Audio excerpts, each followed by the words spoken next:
On passe au choix là, du COMEX, c'est-à-dire dans l'actualité de la semaine, ce que vous avez retenu.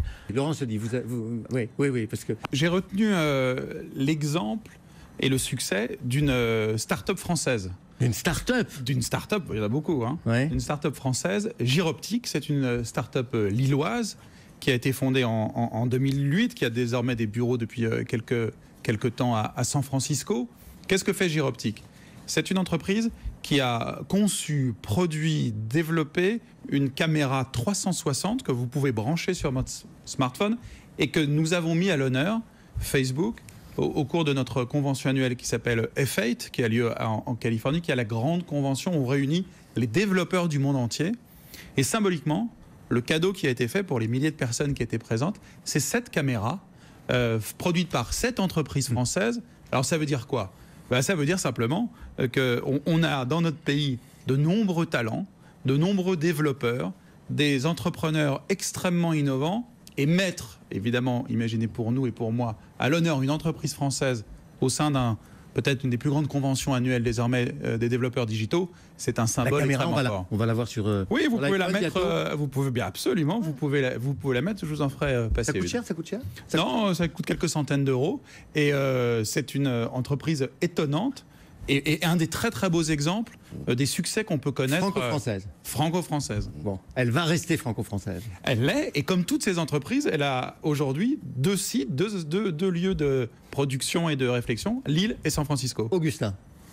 Alors moi j'ai retenu pour moi un sujet qui est problématique, à savoir ce qui se passe actuellement aux États-Unis où l'administration Trump est en train de détricoter les acquis de la présidence précédente sur l'environnement et notamment l'abrogation du décret Obama pour verdir la fourniture d'électricité.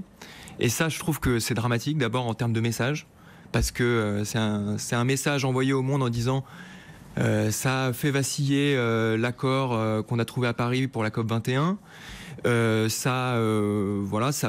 Ça met l'environnement au second plan, alors que c'est clairement une problématique sur laquelle il faut tous qu'on se mobilise. Et puis, je trouve que même la logique est dépassée, parce que derrière ça, on comprend que Donald Trump nous dit on a des emplois dans le charbon et il faut les préserver. Or, c'est pas du tout un bon calcul, puisqu'en fait, tout ce qui est, et notamment aux États-Unis, énergie verte, clean tech, green tech, tout ça, ça génère des emplois. Et donc, pour moi, c'est un mauvais message et un mauvais calcul. Ok, alors on en reparlera peut-être dans la deuxième partie, parce que je vous poserai d'ailleurs la question de savoir si les entreprises elles-mêmes ne sont pas plus fortes que les États pour porter le progrès et porter les mutations. Antoine Frérot. Illusion, monsieur Cédric. Illusion. Mais on y reviendra tout à l'heure. Non, mais vous viendrez m'expliquer. Alors moi, j'ai retenu une innovation technologique formidable, me semble-t-il, qui va dans le sens d'ailleurs de la protection de l'environnement. Oui, allez, dites-nous. Bon, passionné, ça. Une chercheuse britannique qui était apicultrice à ses heures perdues a découvert que les larves d'un certain type de papillons, qui sont très destructrices pour les ruches, mangeaient la cire. Et mangeaient la cire de ces ruches. Or, la cire, c'est un polymère. C'est du plastique. C'est du plastique. C'est du plastique naturel. Oui.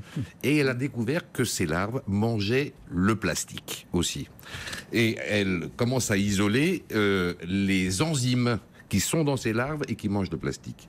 Le plastique, la meilleure chose à faire, c'est de le collecter, comme mon voisin le fait. Et nous le transformons et nous le réutilisons, le recyclons. Mais quand on ne peut pas le collecter, par exemple le fameux continent de plastique dans l'océan, eh bien il faut mieux le détruire que de le laisser, parce que ça dure pendant 1 million d'années. Là vous vous rendez compte, là vous êtes en train de le décourager, vous allez la casser la journée, puisque son métier est en train de... C'est totalement complémentaire. Exactement. Et le vôtre aussi. Le plastique, quand on le laisse dans la nature, il faut 1 million d'années pour qu'il se dégrade biologiquement, naturellement. Là, il faut quelques heures, quelques jours, avec ces fameuses larves et ces enzymes, et donc ça va générer une activité nouvelle économique. Et ça me fait penser à ce que nous avons mis au point chez Veolia avec une petite filiale du Muséum d'histoire naturelle il y a quelques années. C'était pas des larves de papillons, c'était des larves de poissons. Il se trouve que certaines larves de poissons, lorsqu'elles sont en contact avec des perturbateurs endocriniens dans les eaux usées, se mettent à devenir fluorescentes.